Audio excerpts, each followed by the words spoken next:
Hello. Da-da-da-da. Hi. Fanny Rose Smith live in the Forbidden Library. Today we'll be reading more Dark Star Night. I don't know if I'm ready for this as much like after last time. Book has been very wild. This book is also a kid's book. So again, I ask that we be extra say-so this stream. No swearing. Even if it is quite wild and borderline terrifying for a kid's book. But that's okay. A lot of kids stuff borderlines like that. I mean, that's how we get like creepy dolls and spooky clowns and all that good stuff. But first, I guess I need to recap some of what's happened. So, Bella and Pup are two magical space dogs that can talk that have come to Benny. Benny is a boy that not long lost his dog, and he's being bullied. Takes Bella and Pup home, and they have a bath, and then they go out to play, and the bully is very mean. And then I can't even summarize this book well. Bella takes the bully for a flight, and Pup threatens to drop the bully, like, because Bella can fly, because she's a magic space dog, obviously. But they don't. They just scare the bully a lot. They scare the bully into being nice, and then the bully runs off. And they decide to go sledding on a mountain because they can, because Bella flies. And it turns out Pup has a magic pouch on his belly where he can just get anything he needs out. So he pulls out like snowsuits for everyone and all that good stuff. And then they go to a mountain and slide on the mountain, and then they make a ramp and a tunnel, and then they do that a lot, and then the dog can bring out sandwiches from his pouch as well, and they have a little picnic, and then they come home. That's all that happened, to be honest. That is the very basic of what happened. Though a lot of other things did happen. And I'm not going to go into detail. If you want to know about that, go watch the first stream. That's the best way to do it. Since we're jumping in at chapter 7. The Wolf of Tratino, I think. When Benny and Dinah got back to their house, Mum was standing by the front door waiting. She wasn't smart. "You're late. Where have you been?" Mum was mad. Oh no. Dinah answered truthfully. "Bella flew us up the mountain top to play in the snow." Mum dismissed the answer as typical Dinah make-believe talk. Her attention now focused entirely on Benny. DJ's mum called. She said that the rainbow dog viciously attacked DJ. She said DJ is traumatized, as he should well be. Little poop. Little poop. "She's going to call the police. I asked her to hold off until you got home, so I could get your side of the story." I don't own Bella and Pup, so like theoretically they wouldn't get in trouble for dogs they don't own, right? Benny gave his side of the story. As he described DJ's insults against Paco, Mum's face turned red and blood vessels bulged on her forehead, the same as Paco's reaction to DJ's bullying. When Benny told how DJ grabbed Dinah by the hair and threw her down, Mum finally spoke. "I should have dealt with this yesterday, when DJ hit you in the face with that snowball. Boys will be boys, I thought. I was wrong. DJ's out of line. Yes, boys may be boys, but boys should still face consequences!" Mum got down on one knee, wrapped her arms around Bella's neck, and said 2 words. "Thank you. Yes, Bella. Terrify the bully straight." Mum told Benny and Dinah to join Dad at the dinner table, and she quickly headed into the den and shut the door. Sunday was always family takeout day, and there were 2 large pizza boxes stacked on the table, still steaming. Oh, yes, pizza. They couldn't have been there too long. Printed on the box was Gubino's Pizza Molto Delicioso. Benny's stomach growled with hunger. Gubino's was his favourite. As he sat at the table, scarfing down his first slice, Benny could hear fragments of Mum's call to DJ's mum. "Bloody lip yesterday! Yanking a child down by her hair!" Mum's voice grew louder, and Benny heard full sentences. "Where does a kid even learn such hate language? What DJ called Paco was horrible. I'm the one who should be calling the police." Ah, so that's what the author meant by handling the racial slurs of last stream. Maybe I should have read this chapter. Dad could tell Benny was intently listening on what was fast becoming an adult conversation. So Dad devised a diversion. Well, you gotta be sleeved, Dad. "Did you know Paco is a nickname for Saint Francis of Assisi, the patron of animals?" "We know. Bella already told us," Dinah answered. Dad chuckled. "Well, did Bella tell you the most famous story? The one about Saint Francis and the hungry wolf?" Dad's ploy worked. Benny and Dinah were not familiar with the story, and both wanted to hear it. Under the table, Bella and Up's ears pricked up too. All were distracted from Mum's conversation. Can only imagine where that kid heard those words. Dad hesitated before starting, glancing around the room, then proceeding. Just outside the small Italian village of Gubino. I see you're taking some inspiration from around you there, Dad. There lived a big, bad wolf who terrorized the villagers. The wolf even snatched up small children who were out playing too late.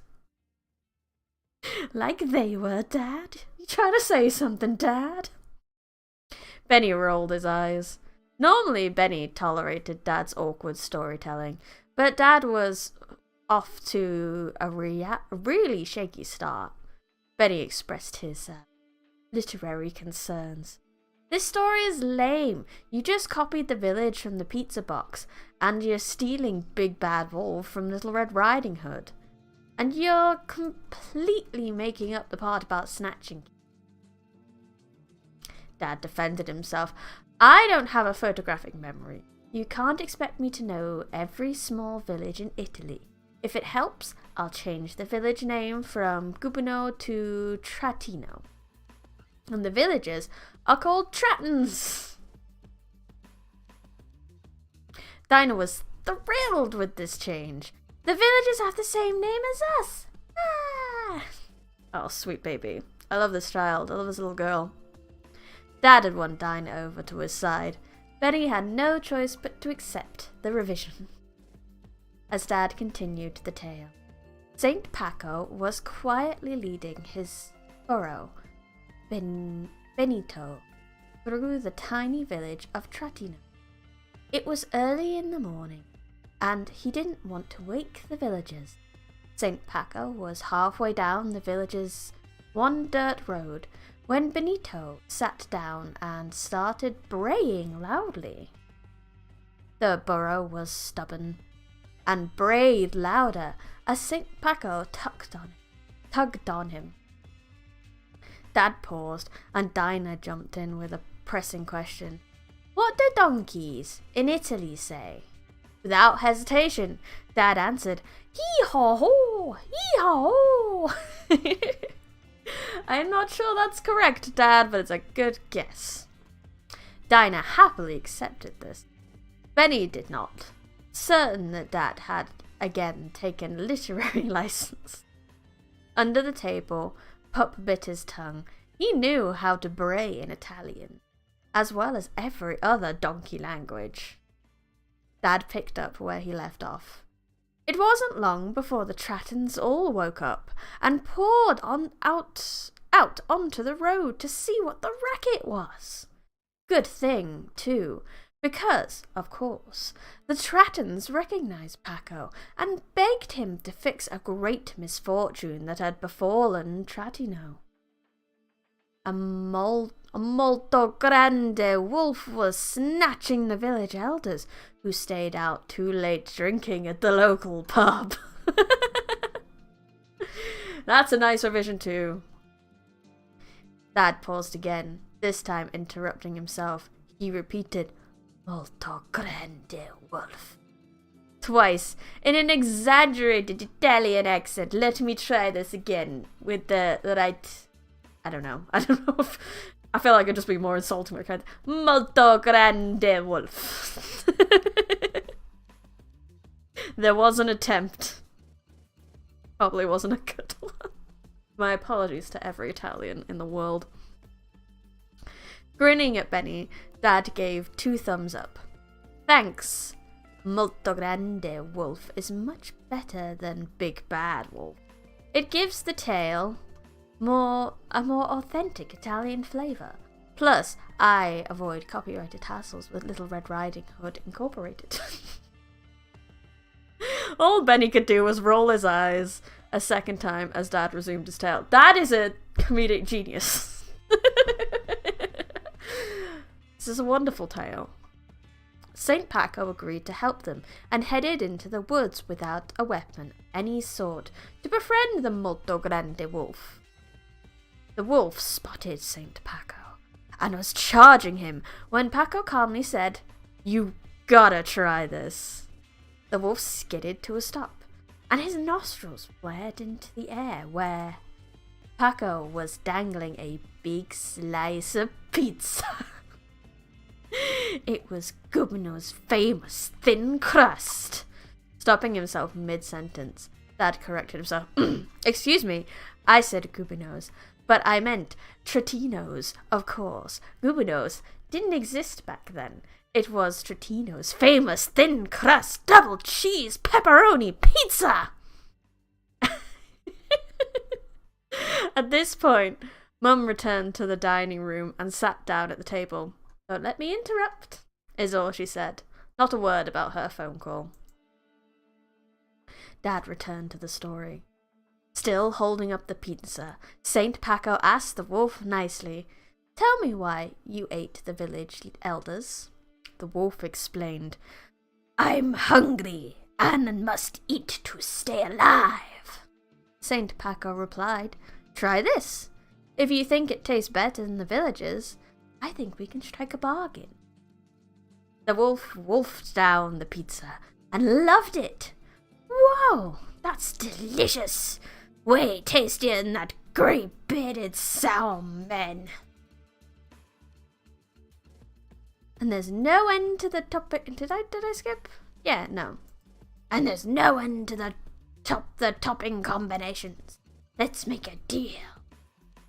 Paco returned to Trattino with the wolf at his side and brokered an accord. "Yep, pizza saves the day. Hi, Palm." If the Trattons agreed to give the wolf pizza every day, the wolf agreed not to eat any of the town people. Honestly, good deal. Get pizza every day. The oldest village elder, Dinella, shook the wolf's paw to seal the deal. Dinella had lived to the ripe old age of 32. Ow. Because she didn't frequent the village pub.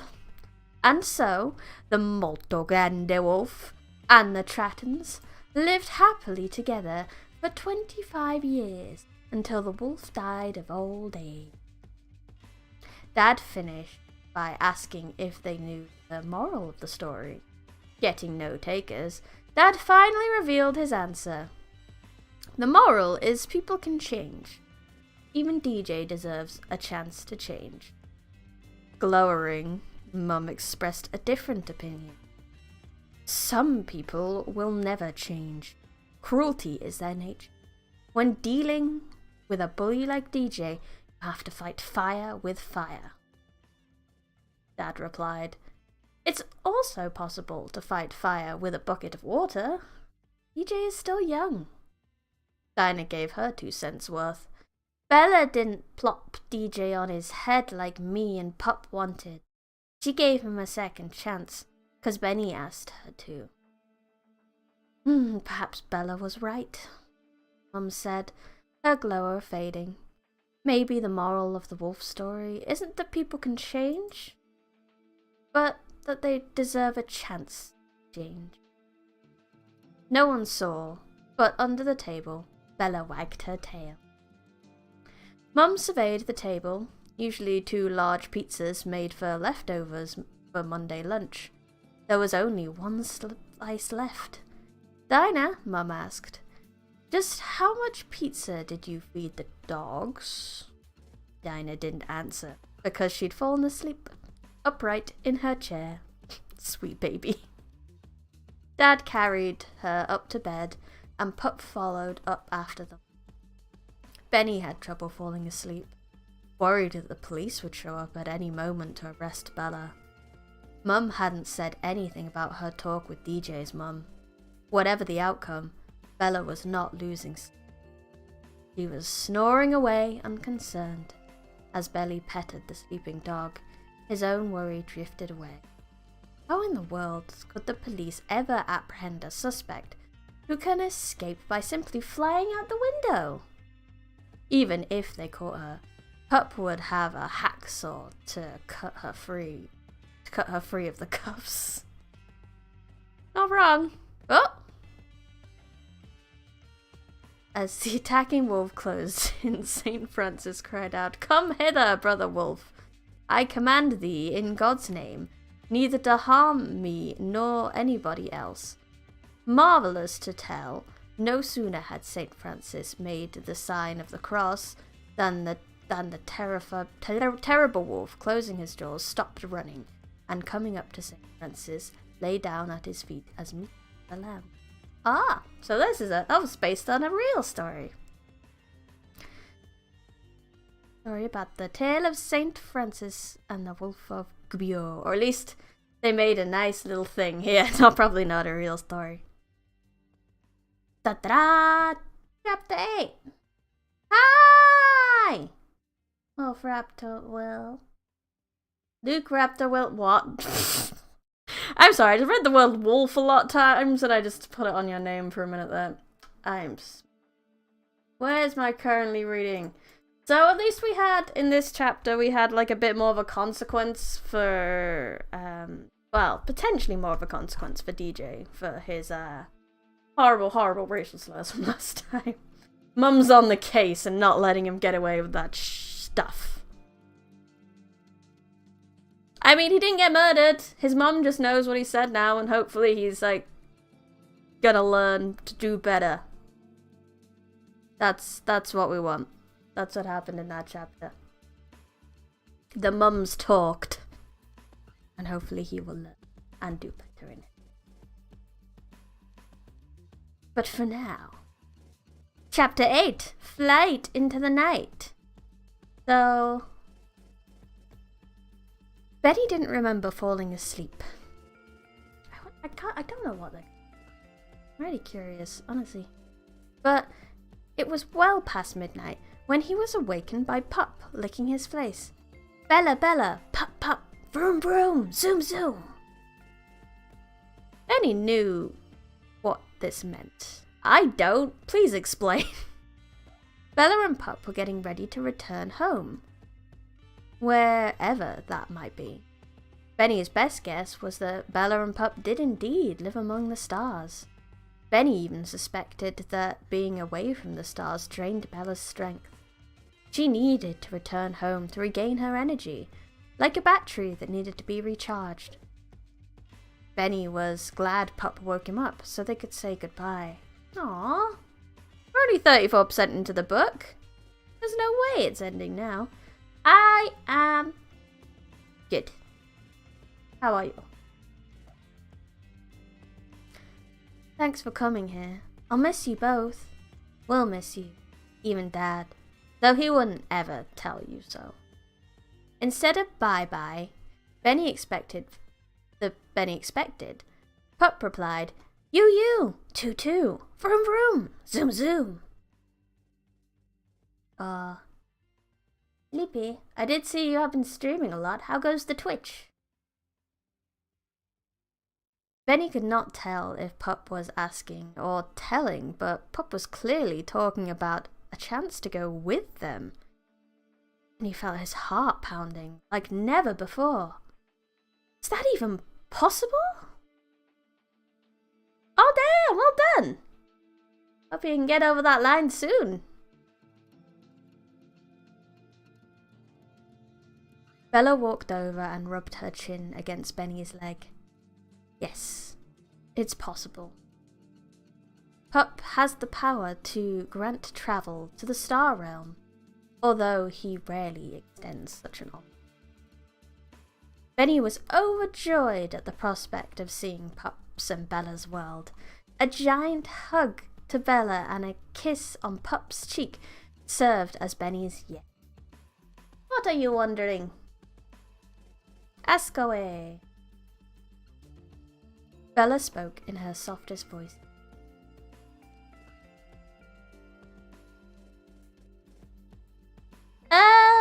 Yeah, because then I'll know it's happening and I can at least ghost or something. I might just not ghost. What's the word? Lurk! That's the word I'm looking for. I might be lurking. It depends what time it is. Depends if I'm working or something. I have no idea. But I will at least turn up and say hi. I have a different name on Twitch, but I'll let you know if it's me. The Star Realm will be full of surprises. I must spoil one surprise before we leave. Oh, when you were done with the drawing. I know. Yeah, both. Both! Why not both? Max is there. Max may be gone from this world, but not from ours. I tell you this ahead of time, because you must understand. Max can't come back home with you. That's not possible. Aww! His dead doggo's there!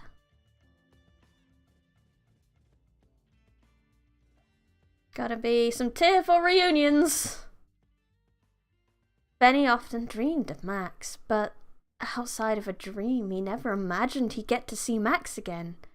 I promise I won't complain. I'll be thankful if I can see Max only a minute. Bella perked up, amused. I think we can arrange for more than just... You might though. Just this boy just being united with his doggo.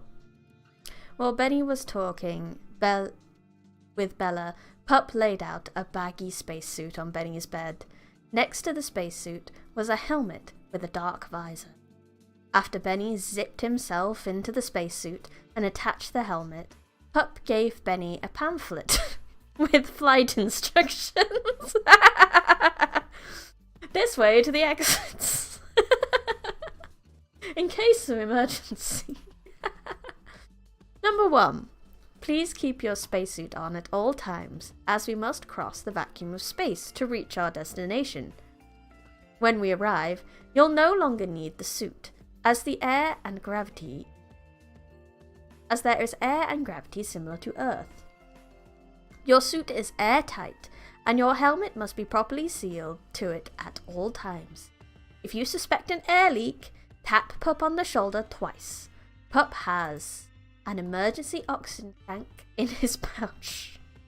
He will connect the oxygen and find the repair the leak. Time to go to space! Benny read the instructions closely, even though they were a lot like those given on an airplane, where most passengers paid no attention. After double checking Benny's helmet, Pup placed aviator glasses on Bella. They were the same ones she'd worn on the flight to Mount Alta Vista, only now the glasses had a fitted earpiece that was attached by a wire to a microphone in front of Bella's mouth. She looked more like a pop star ready to take the stage than an astronaut. Last, Pup put on his kaleidoscope goggles. Benny had always thought space was the wrong name for space. Space was an empty void. Now, as he climbed on Bella's back with Pup, he knew he was right. Where he was venturing was anything but space. It was a realm of unimagined worlds. Bella slowly exited the window and navigated the space between the house and the Palo Verde tree in the front yard. The earth quickly disappeared behind the trio. Bella was speeding directly towards the bright star Pup had pointed to from Benny's bedroom window the night before. That's not what it's saying, me, come on. As the bright star grew closer and closer, Benny's spacesuit grew warmer. His suit was bordering on hot when Bella's voice came over the speaker inside his helmet. The large white helium star we're approaching is my home star. It's nicknamed the Dog Star. Bella added with pride, it's the brightest star in the night sky. Benny checked if the communications work both ways. Testing, 1, 2, 3. Testing, can you hear me? Loud and clear, Bella replied. Well, I want to let you know, Benny said. It's getting pretty hot inside this spacesuit.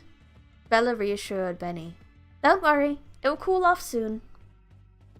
Bella had no sooner said that when a much smaller blue star began to orbit in front of the bright white large star. The smaller star began to change color from blue to red. It was absorbing the heat energy from the bigger star. Benny's spacesuit started to cool off.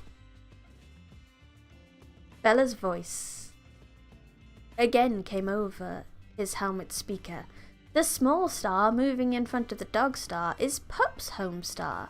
Pup's star orbits mine. When Pup's star comes into exact alignment with the center of the Dog Star, portal will open and we'll fly through it. Judging by its rate of movement, it was going to be a minute before Pup's star orbited to the center of the Dog Star. Benny used that minute for a question. Does Pup's home star have a name? It's nameless on Earth, but in the star realm, Pup's home is known as the Miracle Star. It's a pure hydrogen star, the only known one of its kind in the universe. As the Miracle Star moved closer to the center of the Dog Star, Bella advised, there will be stellar wind turbulence as we travel through the portal. Please hold on securely to Pup to ensure safe transit. That's probably should have been put on the pamphlet before they started. How bad is the turbulence going to be? Benny asked, his voice reverberating in his helmet. Somewhere between a moon bounce and being shot out of a cannon. I see, Bella replied. Benny had already been shot out of a cannon once today, so the moon bounce was his preference. The moon bounce doesn't sound great either. The Miracle Star presented itself as a bullseye, and Bella sped towards it. All aboard were blasted through a heavy wind, and the wind ride began. Benny teetered up and twittered down, and then bounced all around. Twice in one day, Benny thought.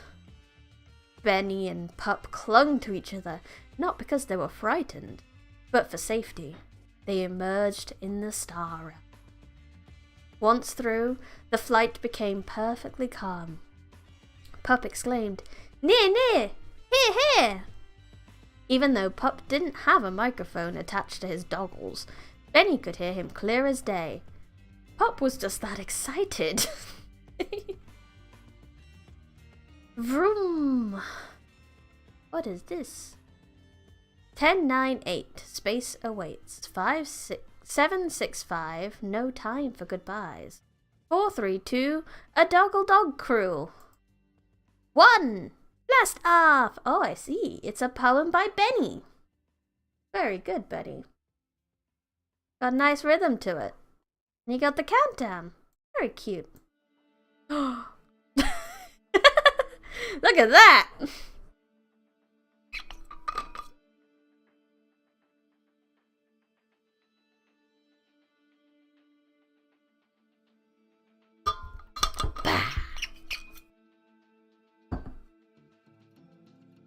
Can we zoom in? Can I zoom in on this? I want to zoom in. I need to see this in more detail. No, it won't let me. That's a shame. Much good, Space Boys! I would make a cool wallpaper for like vertical monitors and stuff. That would be quite cool. Yeah, I have zoomed in way too much now. Oh, it's a prickly pear cap! Oh, so apparently the thing looks like a dog paw. Yeah, okay, that's good. We got our zooms back now. It's a dog paw and a cactus. But it's not a pear. There's nothing peary about this. Other than maybe the colour. Good pictures. Nice picture. And chapter 9! Doo-doo-doo.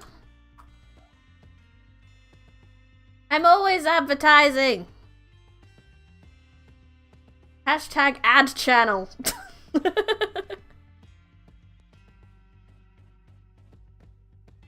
Actually, I'm not advertising too much on this. I'm like advertising someone else's book, but I'm not advertising my book until the end. Until the end when you see my goodbye screen. But anyway, adverts for later. For now, chapter 9, The World Beyond. Bella made a gentle descent towards an emerald green island that floated off in the distance. It was shaped like a 4-leaf clover, the rare, lucky kind of shamrock. At the island's center was a yellow, flashing beacon. Bella was tracking the bright flashes as she were approaching an airport runway.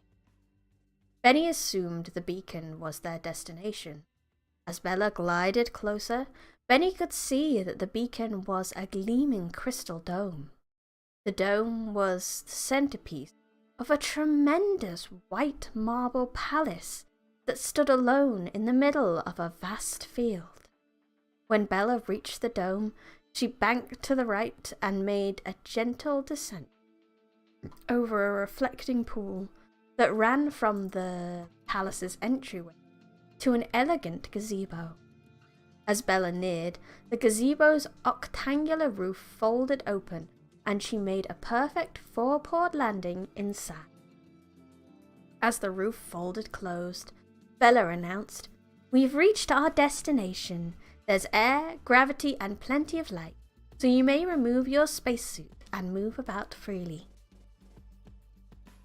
After taking off his helmet, zipping off his flight suit, and handing them to Pup to repouch, Benny walked up to the gazebo's railing to gaze at the palace and its reflection in the water. The palace reminded Benny of the grand and glorious building called the Taj Mahal. You know what? A+ to the description there, because that's kind of what my brain conjured as well. The Taj Mahal made an impression on Benny because it was called one of the 7 wonders of the world. Benny imagined that the wonder right in front of him could pick the Taj Mahal up like a small baby. As silly as it seemed, Benny also now wondered if Dinah might have been right about Bella being a queen. Maybe. Benny felt childish, but nevertheless. Are you a queen? Is this your palace? Bella paused. thinking before answering. The dogs here call me guardian.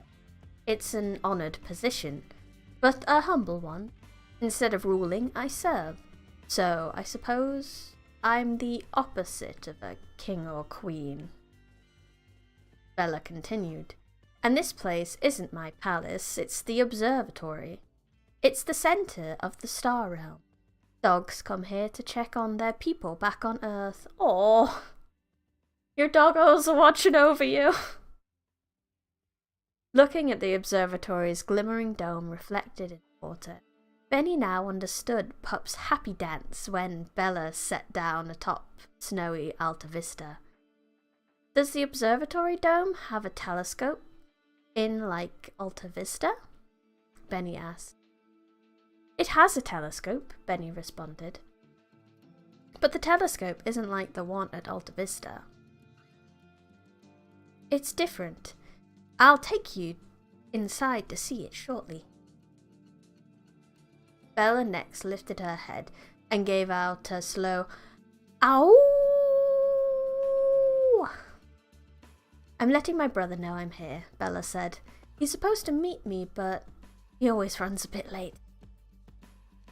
Benny had been curious about Bella's family, but she hadn't been very talkative on Earth. Here, she was rejuvenated. So Benny asked one question he was curious about.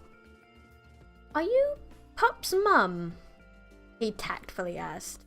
He doesn't look much like you, Bella replied. I'm not Pup's mum.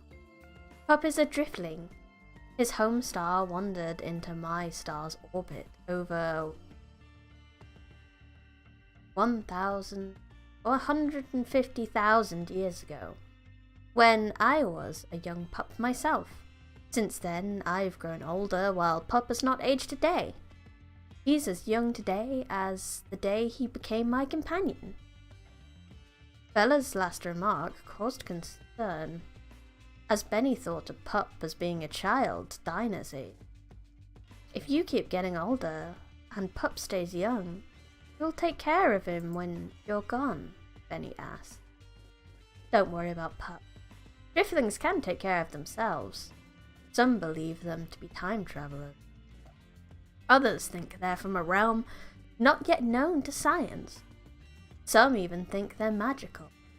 I believe when I'm gone, Pup will do what he always does. What's best?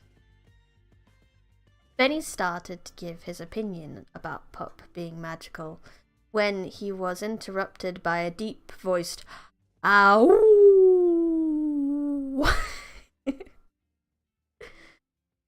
A big black and tan dog came bounding out from the high grass towards the gazebo. The approaching dog had features like Bella, with big floppy ears and loose folds of skin. There were differences, though. This dog had much longer legs than me, but a much shorter body. When he ran, his ears didn't skim nearly as close to the ground as Bella's. Bella's brother had a bad limp, which caused his left ear to gyrate instead of flap.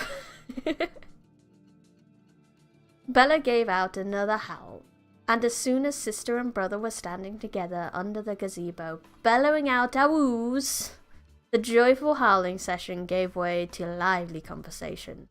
The two dogs spoke in a baritone, papa language that Benny didn't understand.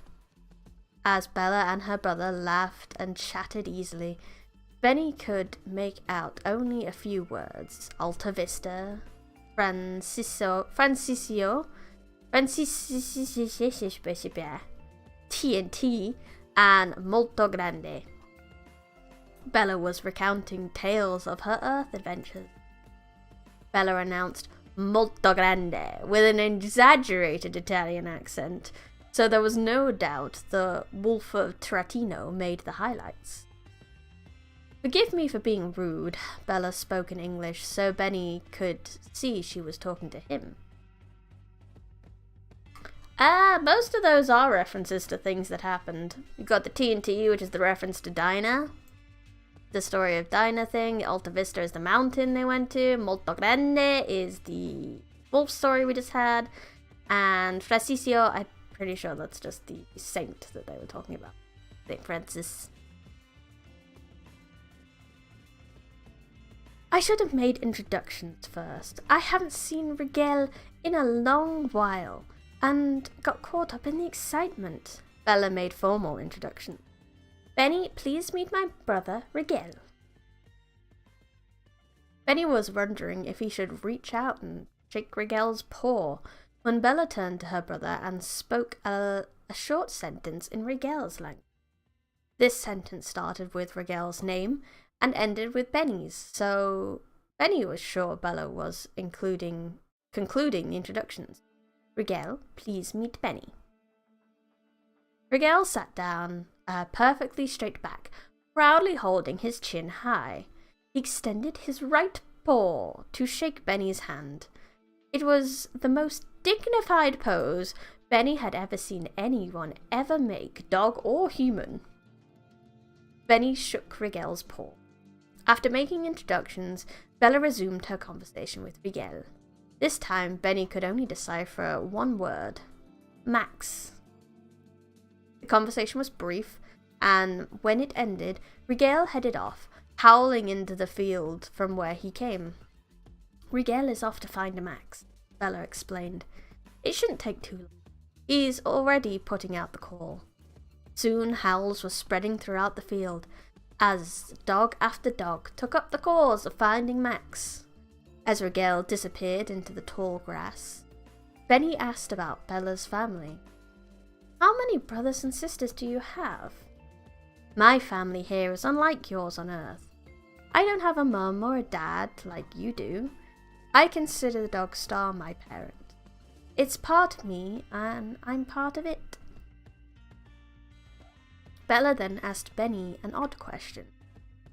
Have you ever struck the corals in an outdoor fire with a stick and watched the sparks rise into the sky? Benny had done this many times. Have you? Have you nearly started a fire, child? I asked that question because I want to make a comparison, Bella explained.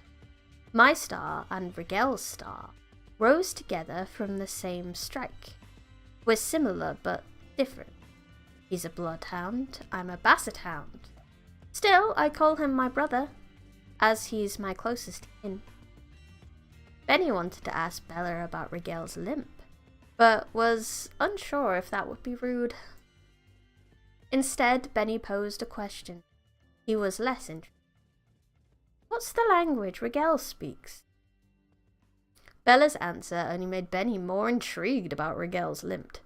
Rigel speaks in the ancient language of the first bow hunter, a man chieftain named Orion.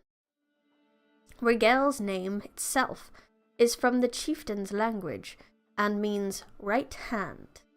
Rigel speaks only the chieftain's language to honor his blood bond with Orion. This blood bond is why Rigel limps. Huh. Interesting.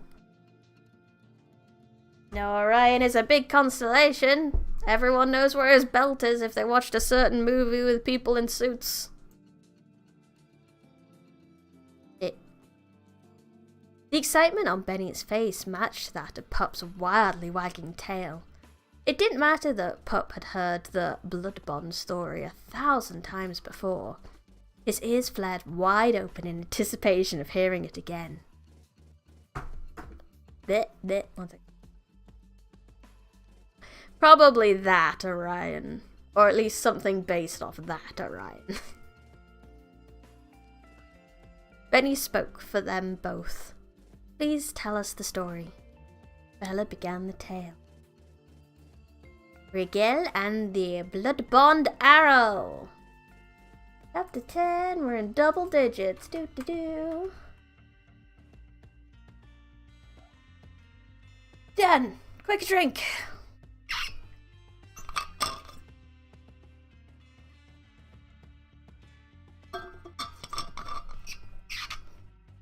Yeah, oh, I totally didn't really knock over my mic. 1 second. We're safe, we're safe. No equipment was harmed in my scream. Right. Let's hear the story of that, Orion. In the time before written word, Bella started. Ooh, that's a hell of a once upon a time, isn't it? In the time before written word. Like that. I might use that one day. I like that a lot. There was a terrible freeze. Ice crept over the earth. This freeze was most cruel to the man tribe, because man lived mostly by fishing. When the seas and rivers froze over, man lost his food source. Facing starvation, the tribes turned to hunting the wild animals of the forest and for food. But they were unskilled hunters and had a distinctive fish odor that warned prey of their approach. Weaker animals easily avoided them, and stronger predator animals easily tracked them. Man could not see at night and became an easy target for night-hunting panthers, onyx-toothed tigers, dire wolves, and sharp-taloned nighthawks. Even owls were lethal night predators, although the owls never preyed on people. Long-clawed bears and baboon wolves were even so bold as to hunt man during the day.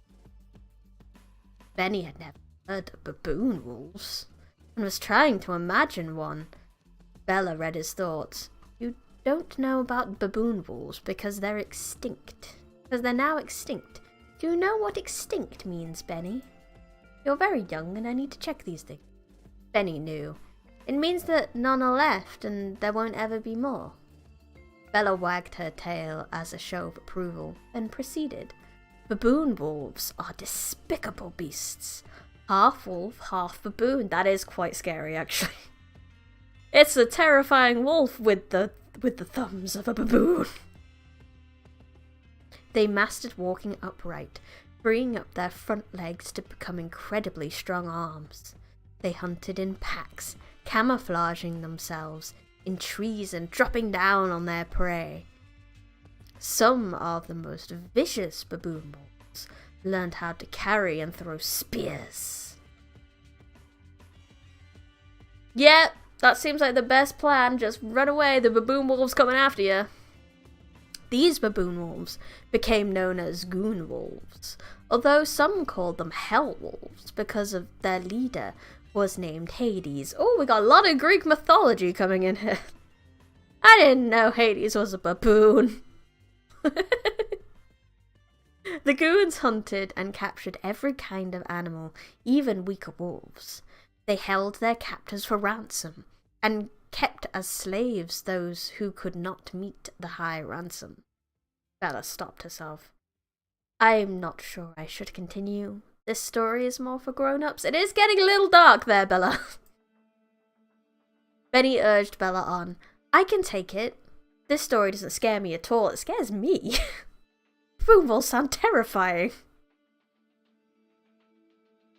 I know wild animals are dangerous. I know people can be dangerous and cruel, and that owls aren't gentle pets. Owls can snatch rabbits.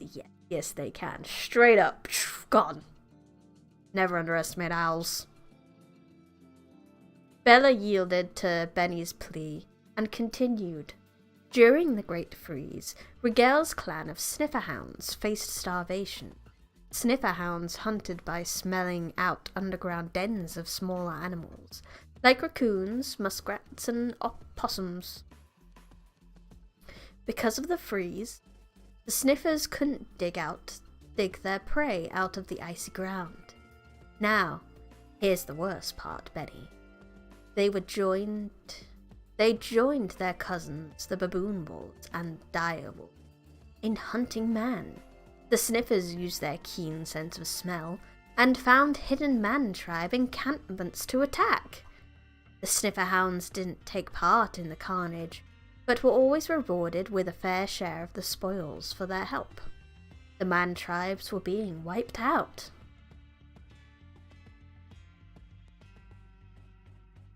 Bella paused from her story to address Benny. I can only regret the choices the sniffer hounds made. I can't change history, Benny. This history is truth that mustn't be forgotten or denied. It's a history to learn from. Bella then continued the story. Man was near extinction. There was only one tribe left. Yeah, just the humans, just the man. We don't know the difference. We just called them the one thing. Which was led by Orion and his wife Beatrix. This tribe survived not because it had the fiercest warriors, but because of Beatrix's genius and Orion's craftsmanship. Their camp was well concealed because Beatrix had the idea to fashion fishing nets into camouflage netting. She invented domed ovens called kilns. Kilns! That's the word! Kilns! So the fire wouldn't reveal the camp's location. Orion discovered how to use kilns, I can talk, to melt iron ore into digging trowels and spear tips. Beatrix figured out that odor gave away their location, so she brewed a masking scent from pine sap and sassafras roots. Orion used scent against the predators. He baited decoy camps with man scent to lure bears, night cats, wolves, and even baboon wolves into ambushes. The last man tribe survived 5 years without detection. But even great inventions and precautions were not enough to hide from Rigel's nose. Rigel had the keenest sense of smell of any animal to ever live.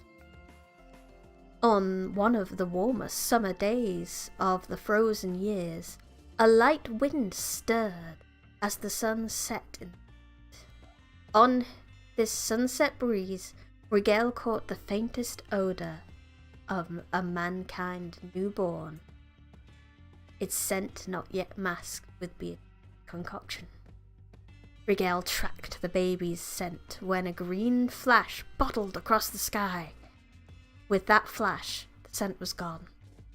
He had gotten a good fix on the scent and set off in that direction.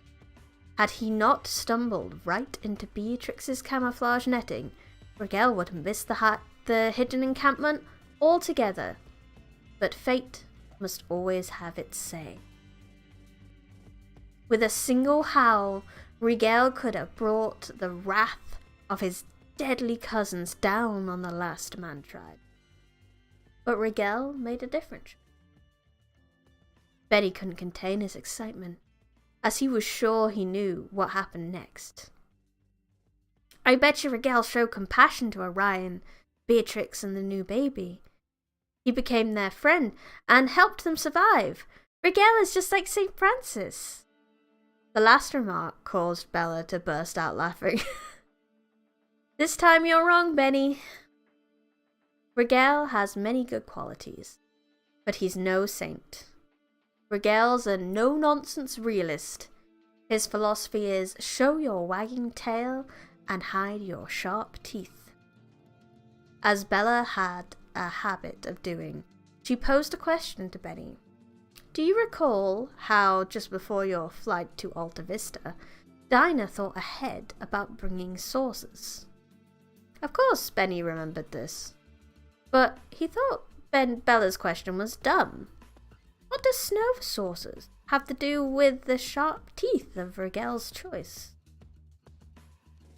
Benny didn't say what he was thinking, but again, Bella read his thoughts. So, I think my question is a dumb one, right? It was pointless to try fool Bella, so Benny admitted the truth. Yeah? Well, think about this. Bella spoke in her teaching voice. Dinah thought ahead about a problem and took action to keep it from happening. Without her forethought, you would have plenty of snow but no sleds. Her forethought showed wisdom. Benny now understood Bella's point. Rigel made his choice not out of compassion, but because he was thinking ahead. Before Bella could answer, Pup piped in, "Whoosh whoosh! Sting sting!" Benny had forgotten he was there. Pup sounded annoyed. Bella gave Benny a smile. Pup thinks you're interrupting the best part of the story. He wants you to keep quiet until I finish. Yeah, fair dues. Benny remained quiet and Bella continued. When Rigel arrived at the hidden camp, he marveled at the genius of the camouflage netting, fire clean, and scent masking balm. When he crept under, Rigel observed one more ingenious invention that caused him to think ahead. Orion had taken the 6-string musical harp Beatrix had created and fashioned it into a weapon. Rigel watched in amazement as Orion, a red-haired giant of a man, loaded the small spear, the earliest arrow, on a harp string. As the giant drew back the arrow, his right hand pushed against his red beard, rattling the beads braided into it. When the rattling stopped, he released the arrow. Perfect bullseye. I can't help but feel the bow would come before the harp in the inventions, but let's not question it. Bella paused here, thinking to herself. She quietly spoke her thoughts. What women create for beauty, man crafts for war. Roger on that one. Benny knew he wasn't meant to overhear this, so he remained silent. Whoosh whoosh, sting sting! Pup was now impatient with Bella for not getting to the best part of the story. Okay, Pup, Bella reassured him. No more interruptions. With this new invention, Rigel could foresee salvation for both mankind and dogkind. He was wise and knew what the future held. Once his cousin wolves had no more men to devour, the weaker hounds would become their next prey. Rigel was so certain of this that he took a great risk. Rigel gave a low, soft howl so only Orion could hear him. He anticipated that Orion would shoot an arrow at him, and Orion did. The arrow whooshed faster through the air than Rigel could have ever imagined. Far too fast for Rigel to dodge. It stung him in the left shoulder. Instead of running or crying, Rigel sat up perfectly straight, with his chin held high. Proud and ready to die, Rigel extended his right paw to Orion. Orion recognized Rigel's gesture as one of friendship and respected the hound's courage. He accepted Rigel's paw and shook it, exactly how you shook it, Benny. Beatrix pulled out the arrow and nursed Rigel back to health. When he was healed, Rigel returned to his pack and convinced the Snifferhounds to ally with the last man tribe. The Snifferhounds renamed their clan Bloodhounds to honor the alliance sealed with Rigel's blood. Man and Bloodhound kept each other warm on the most freezing night. The hounds howled out warnings whenever they caught scent of an approaching threat. Man and Bloodhound hunted together. All those of the man tribe mastered shooting arrows, and soon the long-clawed bears, baboon wolves, and dire wolves became the hunted. Oh!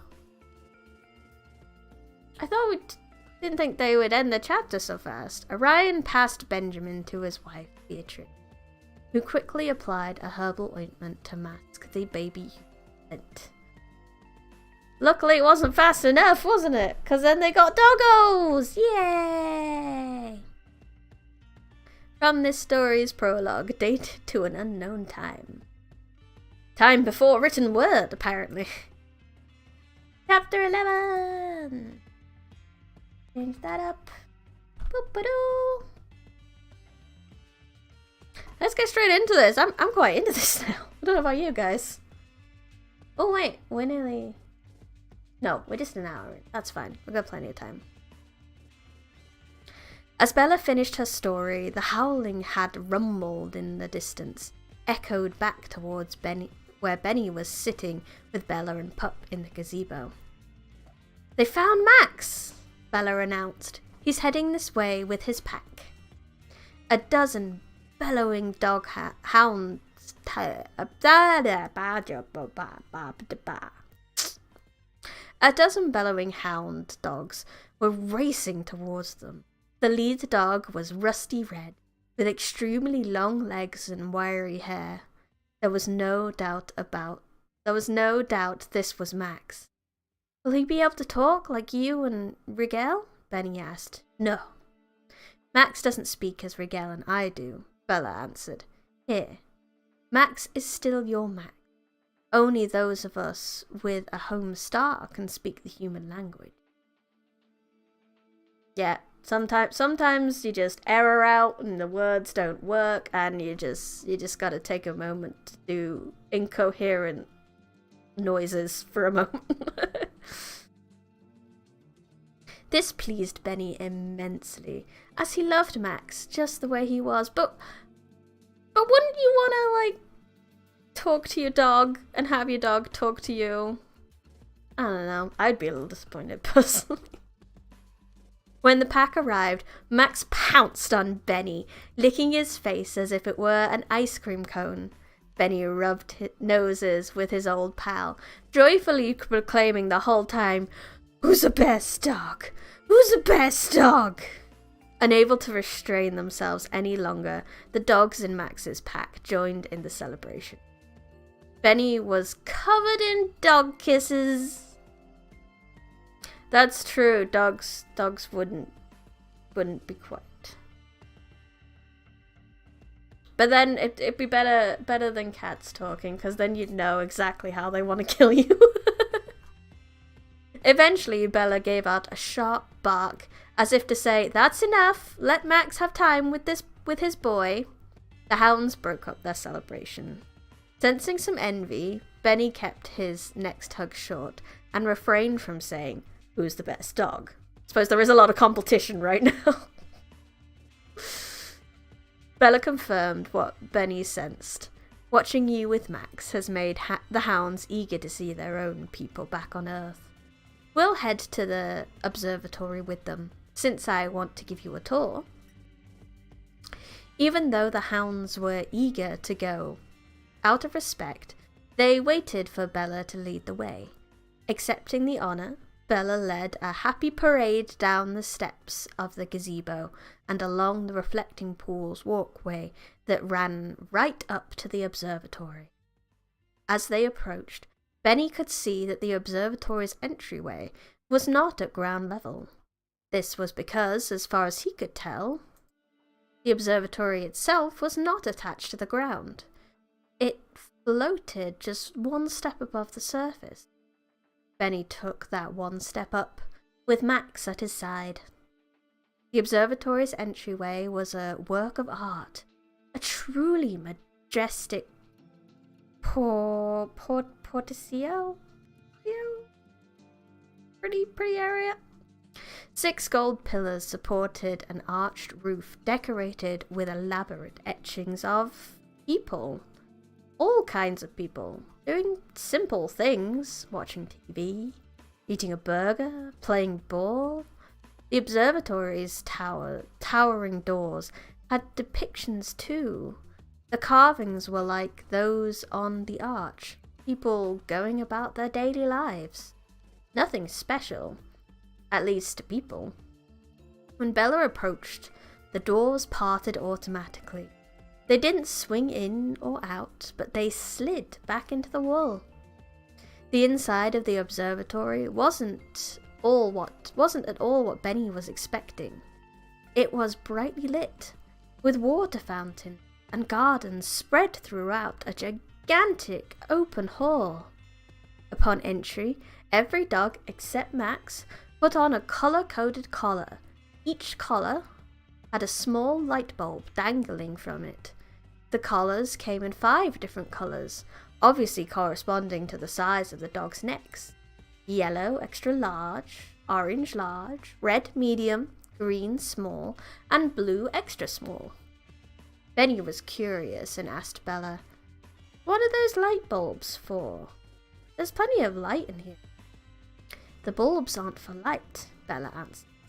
"They flash to let a dog know when a viewing helmet is available at the Hercules stand? No, just at Hercules stand. That's where we're going now. Again! More Greek mythology! But I guess the Greeks were the ones that mapped the stars a lot, if I remember correctly, and that's why a lot of their heroes have constellations, so I guess that makes sense that there's a lot of Greek mythology going on here. "Are the helmets for viewing people on Earth?" Benny asked.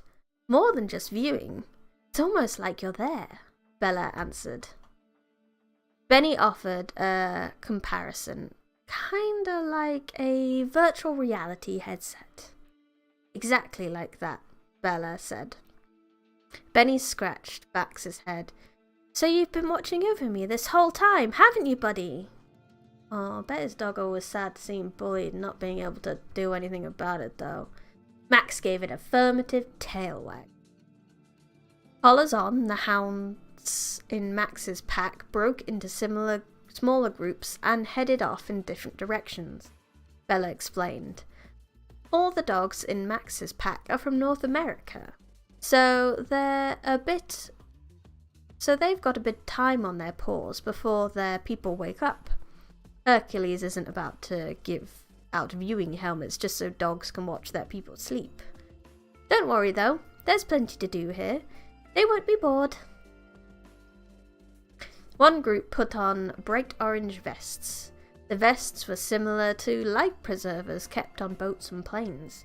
Strapped in, the dogs floated up into the air together and then quickly flew off like a formation of geese. "Do-do-do, super dogs! They're off to the play park," Bella said. "It's a bit of a distance away, so they've opted for helium-filled jet vests." That sounds awesome! "If you don't mind, I'd prefer to walk to Hercules. I've had enough flying for one day." That's fair, you did just fly from Earth. Benny didn't mind at all. While the jet vests looked like a bunch of fun, walking with Max by his side was so much better. I hope he gets to use the jet vest later. That sounds fucking great. Helium-filled jet vest. Sounds a bit flammable though, won't lie. Sounds like a risky business. Quite the celebrity. Chapter 12. Do-do-do, and I'm gonna take a small drink.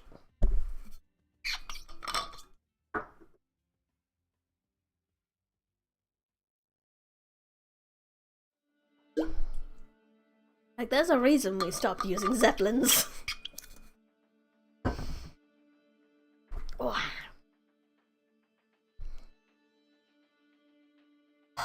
Okay, chapter 12.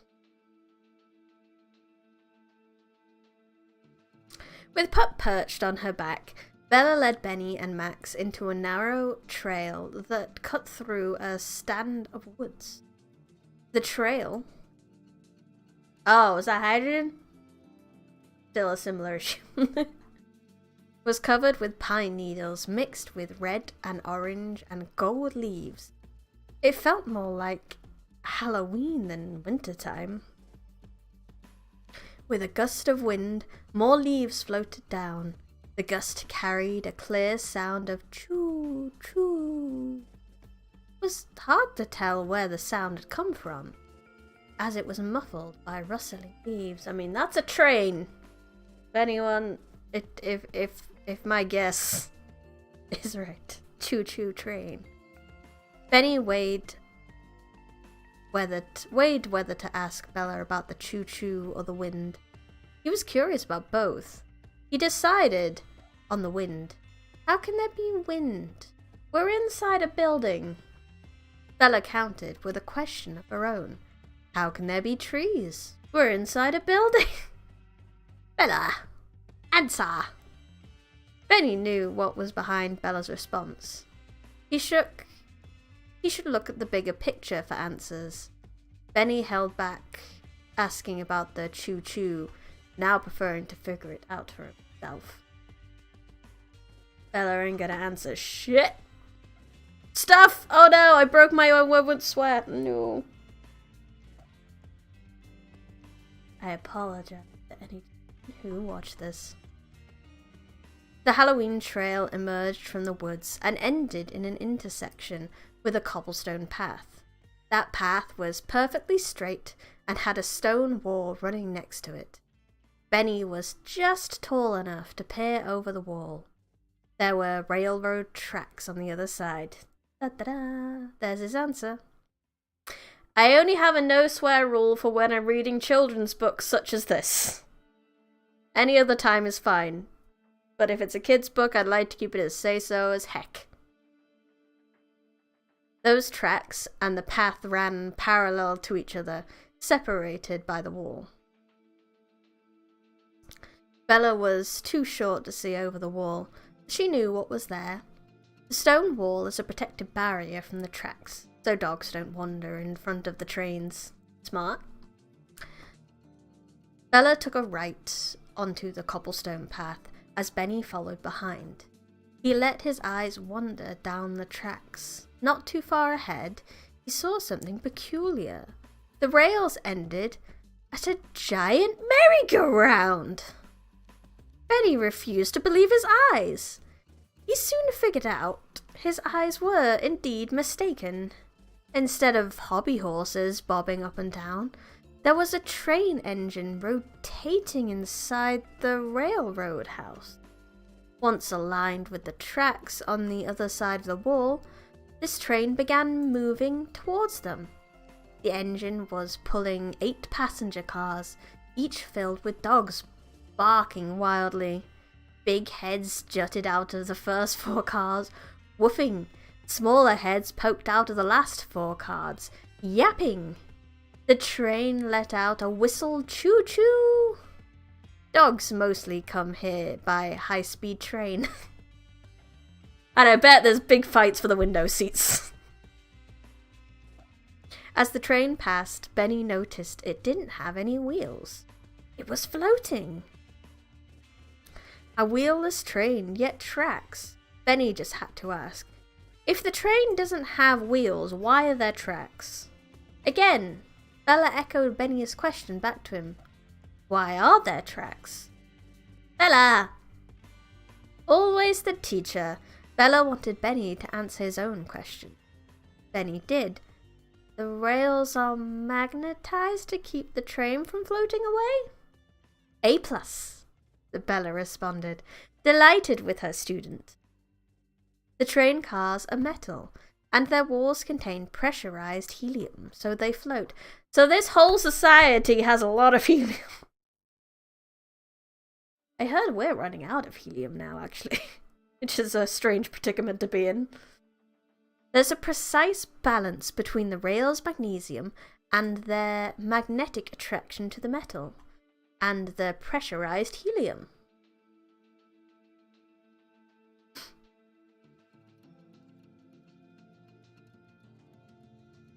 Lots more helium.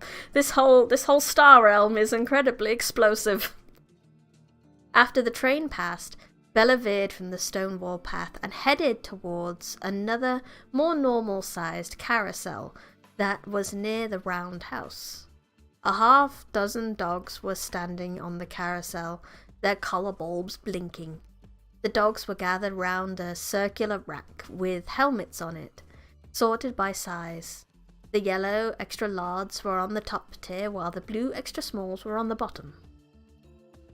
Instead of taking the ramp, Bella hopped onto the carousel as Pup bounced around on her back like a buckaroo. Benny and Max stepped up without the slightest effort. on the carousel, a burly bulldog was in a booth, pushing buttons and pulling levers to operate a mechanical claw. Benny watched the claw pick up a yellow extra large off the rack and lower it gently onto the head of a mastiff.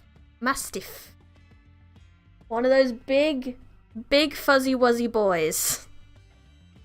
Helmet in place, the mastiff's collar stopped blinking. The booth operator is Hercules. Oh, Hercules is a big bulldog! Bella informed Benny. He's in charge of the railway operations at the observatory. Hercules wore a red-striped railcoat engineer's cap with the emblem of a winged train engine on the front of it. The engine had a big round light on its front. Hearing his name, Hercules looked up. When he spotted Bella, he gave out a proud "Rah!" The other dogs saw Bella too and raced towards her. Benny stepped aside to avoid the onrush, but his sidestep was pointless. The dogs weren't rushing to see Bella, but to see him. All the dogs frolicked at Benny's feet, vying for his attention. There was one exception, though. The yellow-helmeted mastiff gave Benny a slobbery lick across the face. Watching the love fest, Bella remarked, "Oh, my! Aren't we quite the celebrity?" Benny felt like an Olympic champion signing autographs or adoring fans. Max didn't mind sharing Benny one bit. Today, Max was one lucky dog who didn't need a viewing helmet because he had his boy with him.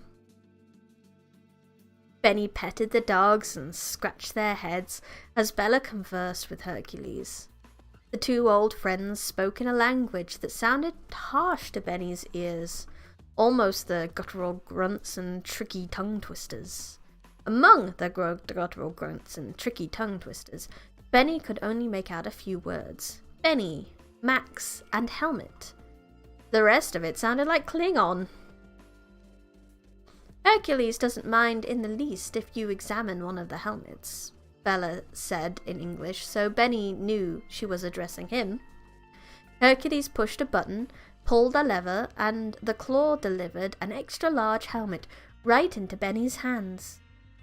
As Benny inspected the helmet, Hercules placed the helmets on the heads of the dogs in Benny's fan club. One helmet feature was especially intriguing.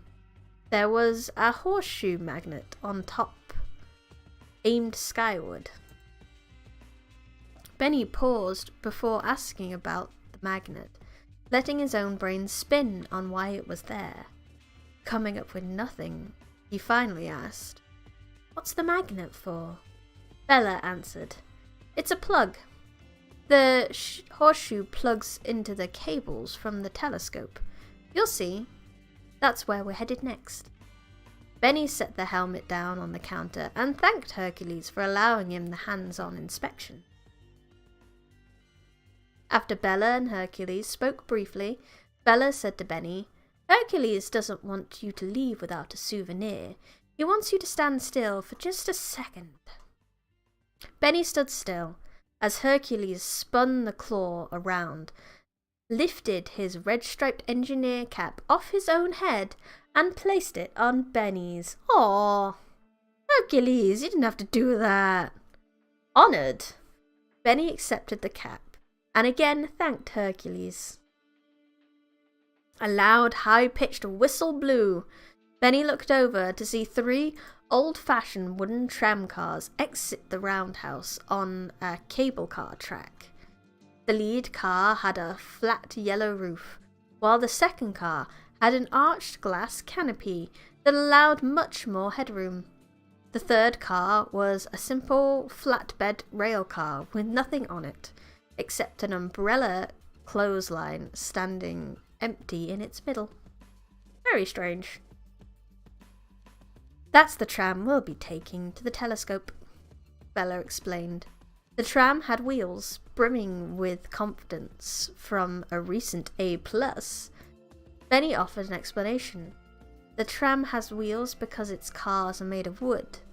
The magnetized rails can't hold it down. it would float away.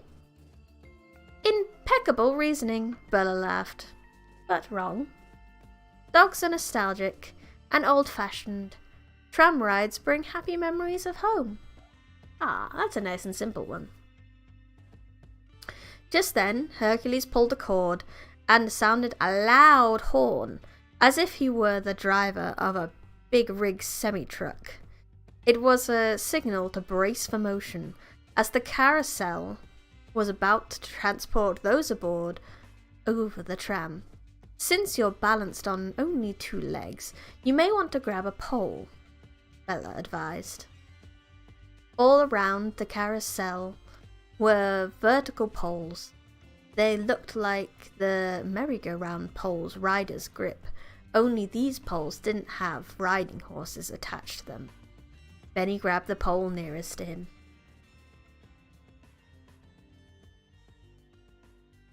The carousel gave a single jolt upwards, then floated its passengers gently over to the tram. Benny didn't bother asking Bella how the carousel could float. Certain he already knew the answer. Helium. Hercules gave out a commanding bark. The helmeted dogs understood. All aboard! They trotted into the yellow-roofed car. Bella led Benny and Max over to the second car. She stepped aside as Benny and Max boarded first.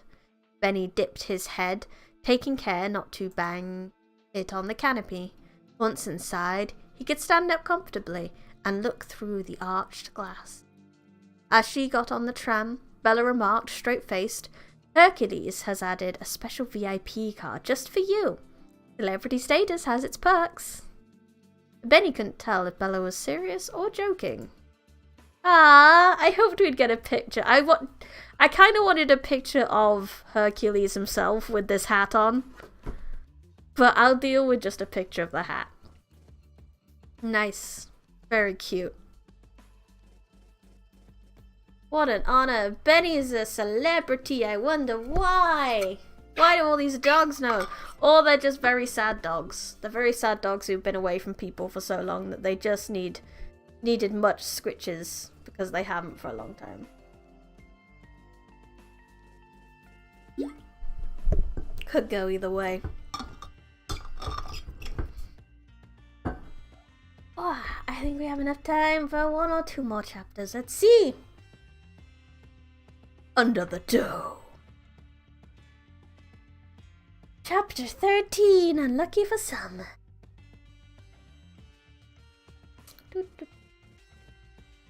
There we go. Okay. Chapter 13. The tram ride to the telescope dome was scenic. Through a stand of hardwood trees, 3 cars clicked and clacked past a pond with cattails and lily pads, and among a rocky stream. The source of the stream was a hill, and before reaching the hill, the track split in 2. After the split, each track entered a different arched tunnel cut into the hill. Stopping at the junction, the umbrella clothesline flat car detached itself from the cars in front of it. The 2 cars with the passengers went left, while the flat car went right. Neither the tunnel nor the tram had any lighting. There was total darkness for a dozen clicks and clacks until, automatically, the red stripes on Benny's engineer cap began to glow. Benny reached up and took the cap off to examine its light source. While doing so, he touched the train engine emblem on the cap. A beam of bright white light shot out of it. The engineer's cap functioned as a hard hat with a light, just like the ones that underground miners wore. Now that is useful. But that kind of reminds me of a present I got from my granddad for Christmas this year. You see, my granddad likes to go to the pub a lot, and there's this one lane he has to walk through that's completely dark. So I bought him a beanie with a headlight on it, so he can stumble back from the pub safely. So it's like that. Benny shined the beam on Bella and said, I guess Hercules was thinking ahead. Bella replied, I must admit to not thinking ahead. I should have grabbed an extra large collar when I first came in. I forgot that the collar bulbs provide light when the tram enters the tunnel. Their dual purpose. Benny could see a half-dozen bulbs bobbing around in the lead tram car. He aimed his light beam at the bulbs and saw a dozen eyes glowing back at him. That's kind of creepy, actually. Delighted with the spotlight Benny had shined on them, the fan club dogs started whooping and hollering. Their revelry was drowned out by the tram's whistle as it exited the tunnel.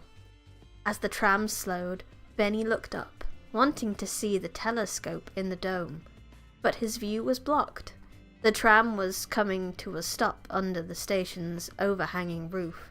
Looking sideways out of his canopy, Benny could see that they would disembark into a large park plaza. Bella stepped off the tram first and said, "This is called the Plaza Under the Dome." Benny exited behind Bella and hurried out from over the overhang so he could gaze upwards. He couldn't believe his eyes. A gigantic jellyfish was floating above him. He was amazed by the sheer size of it. Then Benny's away turned into horror. The jellyfish had swallowed Earth. Benny's voice shook as he spoke. What happened to the Earth? Is everyone okay? Is my family okay? You didn't fly me here because Pup knew a jellyfish was going to gobble up the Earth, did you? Pup was quicker than Bella to respond. Well, well, swell, swell. Bella followed up Pup's response. All is well on Earth. What you see here in the telescope is an image of Earth, projected on the star closest to it, your sun. The giant jellyfish is a telescope? I've never seen anything like this on Earth. Benny had set himself up for Bella's reply. Well, you're not on Earth, are you? Smart bum. Relieved, Benny now studied the telescope imagery more closely. Instead of a black void, the blue Earth was suspended in a swirl of reds and oranges. The sun's light was moving away from Europe and beginning to touch the east coast of the United States. Bella explained more. The telescope looks like a jellyfish, but it's really more of a floating eye. It sees what the sun sees. The red and orange swirls are sunbeams reflecting off the Earth's atmosphere. What looks like jellyfish tentacles are telescope connector cables. Lowering his head, Benny tracked the tentacles down to a round platform that encircled the central plaza.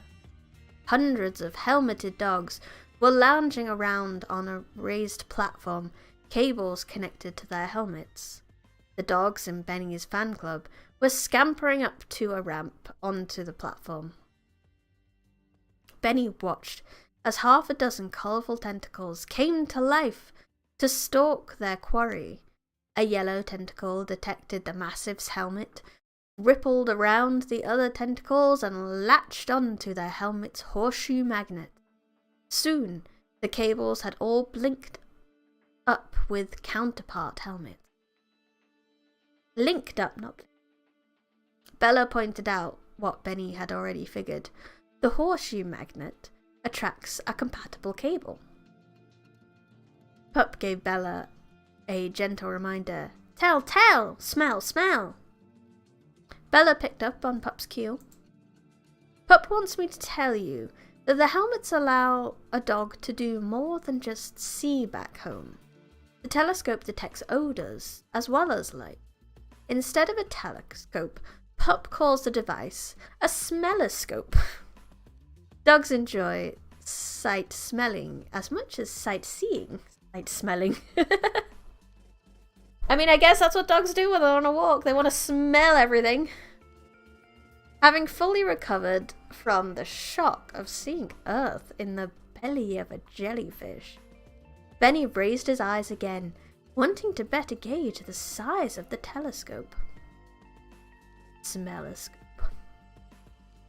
He was trying to figure out just how big it was when Bella saved him the trouble.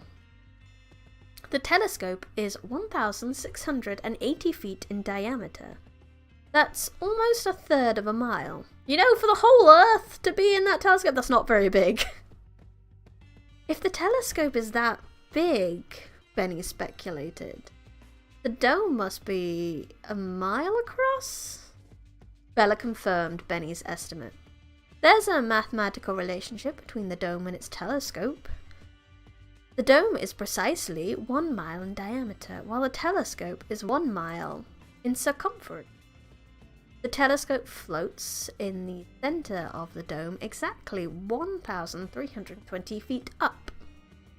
Benny tilted his head back yet again, this time to check on what 1,320 feet up looked like.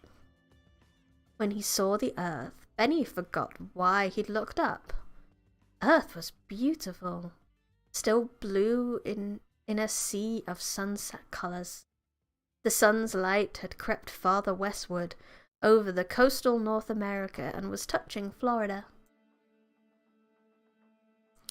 Benny lowered his head, now wondering just where the telescope was aimed. If the telescope gives the sun's view of the Earth, is the telescope pointed at the sun instead of the Earth? That's an excellent question, Bella said with a wink of approval, the same wink previously given to Dinah. The telescope points directly at the sun. That would be dangerous for any other kind of telescope. Having said this, Bella anticipated Benny's next question. Now you're going to ask me how far away the sun is, right? Benny nodded his head. Yes! That answer is tricky, Bella continued. Dimensions and proportions are different here. Things can expand and shrink. Like things from Pup's pouch? Benny laughed. Like things from Pup's pouch, Bella chuckled in agreement.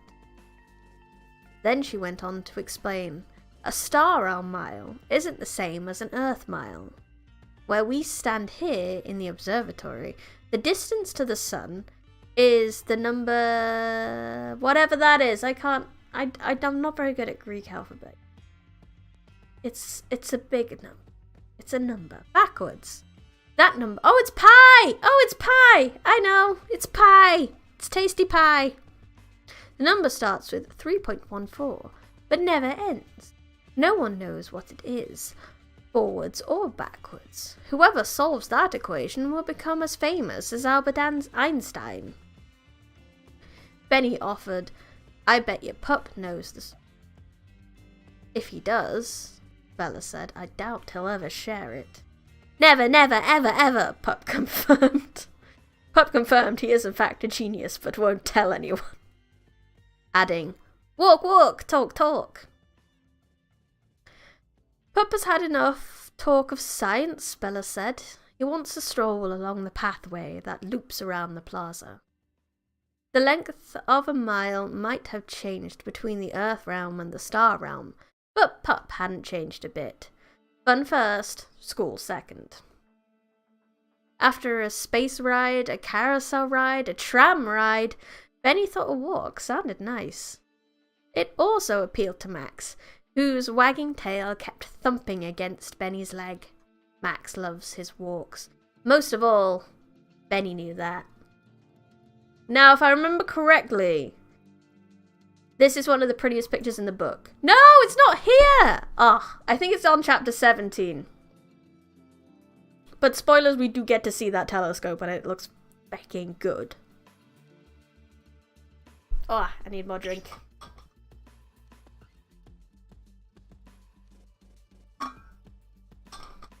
Let's do one more. chapter. And then we're probably looking at only one more stream for this. Fairly short in comparison to Exordium, which seemed to go on forever. But it was good. I mean that in a good way.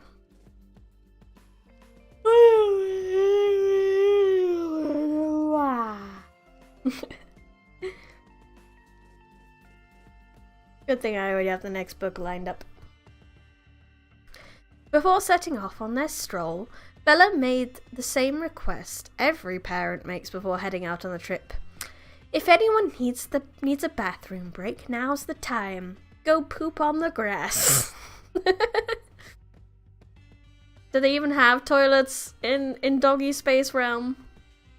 Off to the right of the loop path was a convenience area, scattered on a well-kept lawn. Among the stand of trees were dozens of red fire hydrants. A blue-helmeted chihuahua had opted for a bathroom break instead of heading immediately up to the telescope viewing platform. The dog was tiny compared to the fire hydrant. Oh no. I hope Benny doesn't need to pee while we're here. At one time, we installed smaller hydrants for the smaller dogs, but they never used them, Bella said. All the dogs, no matter what's their size, prefer standard-sized fire hydrants. What about the non-American dogs who don't have fire hydrants? Do you have any, I don't know, phone boxes put in or something? Phone boxes would probably be the best one.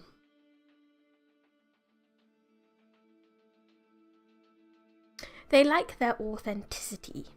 Benny didn't know what authenticity meant, but decided not to ask Bella about it. It was a question he could save for Dad or Mum later. Bella continued on the loop walk, and soon, instead of hydrants scattered among the trees, there were pedestals with bowls on them. Unlike the hydrants, the bowls topped with pedestals were all different colours. What are these? And sizes. Benny's best guess was that the bowls on the pedestals were for water, but he wasn't about to commit to that. Things here were not always what they appeared to be. Benny's hesitation proved wise. Bella stopped at a most peculiar sign among the walkway. The sign had animals pictured on it.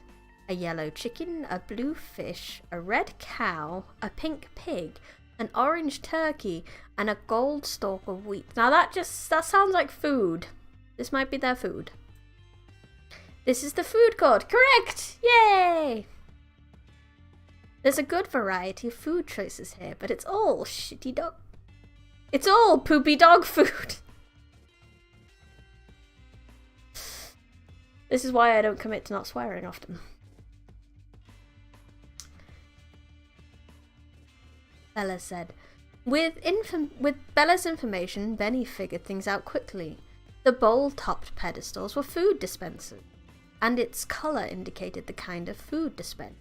Yellow chicken, blue fish, red beef, pink pork, orange turkey, and gold wheat. Bella and her entourage set off again around the pathway.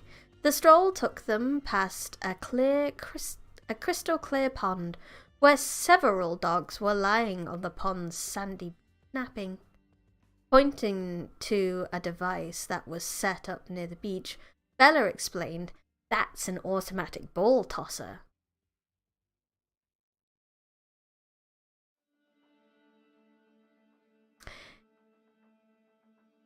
Yeah, honestly, it is. Like, as soon as you say you're not gonna do it, it's like, oh no.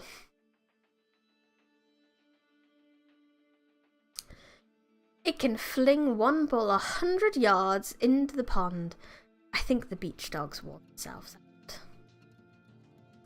Just after the pond, Benny caught sight of the flat car with the umbrella clothesline, the same one that had disconnected from the tram and taken out the other track. The clotheslines was no longer empty. Instead, there were several colourful helmets hanging on it. A conveyor belt ran up to a small crane positioned next to the flat car. The crane had an operator in a booth exactly like Hercules'. Benny watched as a green S helmet rattled towards the booth on the conveyor belt. The operator manipulated the claw, lifted the helmet off the belt, and hung it on the umbrella rack. Bella confirmed what Benny expected. The helmets on the rack are headed back to Hercules to restock his carousel. Benny could hear a click when the helmet attached to the rack. He was certain that the click was the horseshoe magnet latching onto the line strung on the umbrella rack. That line had to be metal rather than twine or rope. The crane operator is Antares, Bella said. He's a German shepherd. He's bilingual like Paco. He speaks both English and German. But he's not very talkative in either language. He's a quiet, serious dog. Whatever you do, don't try to pet him. You'll lose a finger. And don't talk to him in kissy-kissy talk. You'll lose a tongue. Still, I want you to introduce you to him. It would be disrespectful if I didn't. Oh, and one more thing. I almost forgot. Antares is missing his right paw. There's no need for you to comment on that. He's very aware of it. Oh, poor doggo. No wonder he's so, done. He's scarred. Battle scarred. Benny assured Bella, I'll be very respectful and careful about what I say. I'll say nothing about the paw. Before Bella could shout acknowledgement, head up to Antares, Antares noticed the group. He spoke in perfect English. Hello, Bella, pup. What brings you this way? I was giving Benny here a tour of the observatory, and we were passing by. I thought it rude of me not to introduce him and his dog Max to you. Antares studied Benny and then remarked, It's always nice to meet a fellow engineer. Benny didn't want to give Antares the wrong impression. I am not an engineer yet.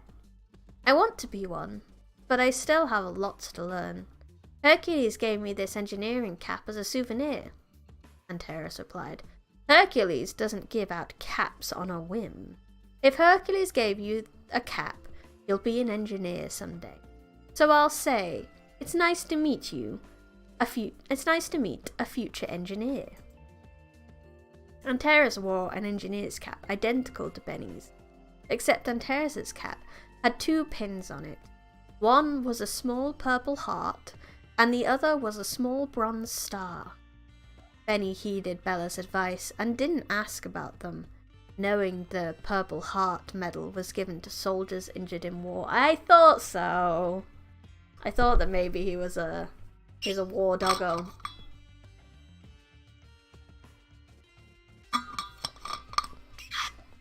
Instead, Benny talked about engineering. When I'm an engineer, I want to invent a train that floats like Hercules' carousel. We don't have such things on Earth yet. My floating trains won't use gas or oil, so they won't pollute the Earth's atmosphere. I want to invent special contact lenses for dogs so they can see green and red. I think Pup's goggles are too bulky for most dogs to wear. Benny had never told anyone about wanting to create wonderful new machines, and was surprised he was telling this to Antares. A dog Bella warned wasn't very sociable. Benny felt at ease with Antares, a shared identity. They were both engineers. Antares must have felt the same kinship, as he spoke in a fatherly tone. A floating train is a grand idea. But engineers must be practical. Your project is massive and requires raw materials beyond what Earth has available. The contact lenses for dogs are an excellent idea, and more realistic.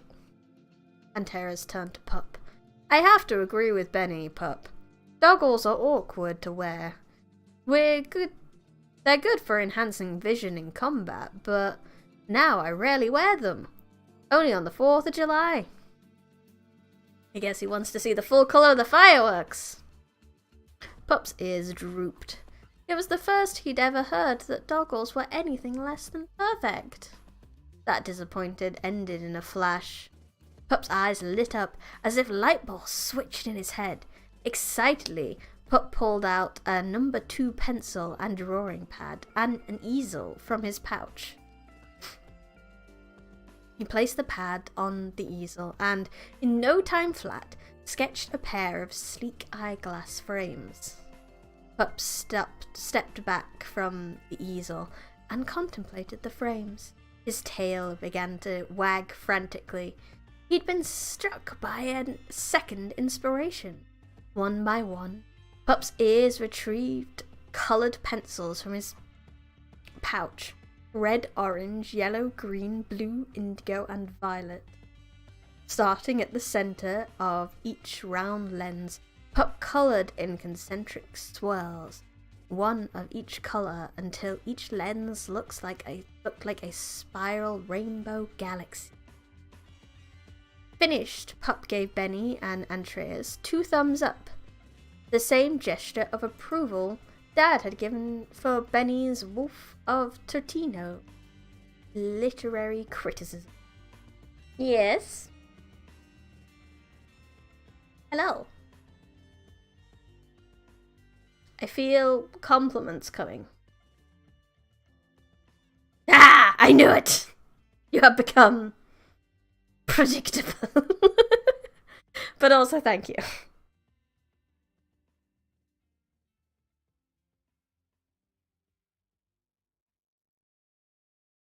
The new doggles were stylish. Paco would love a pair. So would Dinah.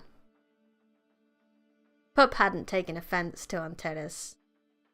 Ah, that's sad. I hope you enjoyed so far. I don't think I'll be going for much longer anyway, to be honest. Have a nice day. Pup hadn't taken offence to Antares' criticism of the doggles. Likewise, Benny didn't mind Antares being critical of building a floating train. Bye! Antares was treating Benny as a fellow engineer, and engineers had to consider limits. Benny responded to Antares. I thought about not having enough materials to build the trains too, but Bella told me the story of how Orion turned Beatrix's harp into a bow. That story holds a solution. If you can turn a harp into a bow, you can turn a bow into a harp. All the materials that go into warplanes, tanks, ships, bombs, and missiles can be converted into floating trains. Benny seemed to catch Andreas off guard. Silent and lost in thought, Andreas finally said to himself, "And they shall beat their swords into plowshares." Andreas apologized. Please excuse me. I was talking to myself. It's a verse from the Bible. It means exactly what you just said. A sword can be reformed into a plow for farming. Still considering Benny's reply, Antares addressed Bella. Swords are power, and I can't imagine those holding them ever giving them. Bella offered a different perspective. And yet, Benny imagines otherwise. So there's hope. That's very cute. Very cute. An orange L helmet and a yellow XL helmet arrived on the conveyor belt. I need to get back to restocking helmets, Andreas said as he refocused on his work. As Andreas swung the crane to grab the orange helmet, he said, "It was nice meeting you and Max. You've given me something to think about, so I thank you for that." What else is cute? You? Palmstar?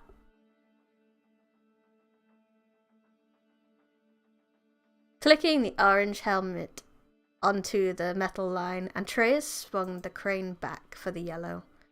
"I think the extra large might fit me," Benny said to Bella. "Can I try it?" "That can't be done. The helmets are only suited to a dog's brain." Having said that, Bella made a different offer. "Get complimented. There's a special device here that I was going to skip showing you. Bella said. But now I've changed my mind. I think you should see it. Although it might be more accurate to say it may see you. It's called a teleposcope. Instead of a telescope, because it's telepathic. The book is also very cute. Now we've gotten past the horrific part. Now we're just on cute dog space. It views the mind, the world that exists within ourselves. Bella left the plaza path and headed towards the plaza's center. There was no path to follow, so Bella created her own, zigzagging around trees and large rocks. All followed behind her. There it is! That's the picture I was telling you about! Look how cool that is! Also, you really can't blame him for thinking that, you know, the jellyfish ate the earth. It's terrifying. And amazing. Just, wow. It's an incredibly striking picture.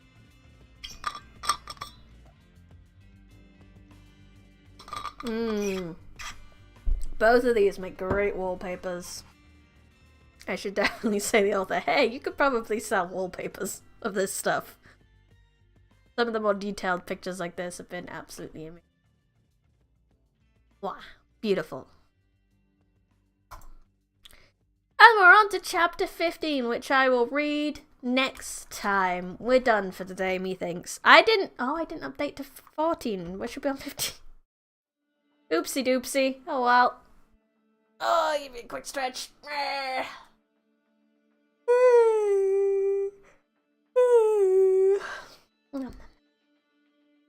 Yeah, that'll be me for today. I'm glad the Dogstar Knight's just gotten cute now. It's just fluff now, which is all we wanted. Fluff with a little bit of... I did break the rules? Which rule? Oh yeah, I broke my own swearing rule time. I didn't like that. But we're getting to the 2-hour mark. I went up as far as I could today. And we're at 63%, so we've probably only got one more stream of Dogstar Night next week. I will only be streaming twice next week. I will be streaming Tuesday, in which I will stream Final Fantasy XIV. Because the votes from the Twitter and YouTube polls came back as both. So I will be swapping between them each week. So next week I'll do Final Fantasy. The week after that I'll do Strange Horticulture, which I am looking forward to.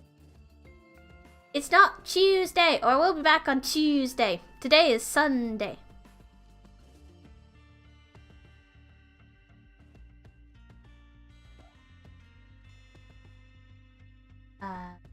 I mean, there wasn't many bots. But it was funny because what else it? The Twitter poll I think came back as completely.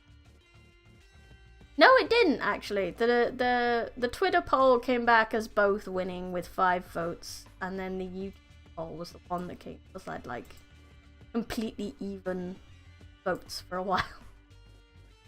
Let me look. Yeah, there's only one extra on both. With that. Yeah.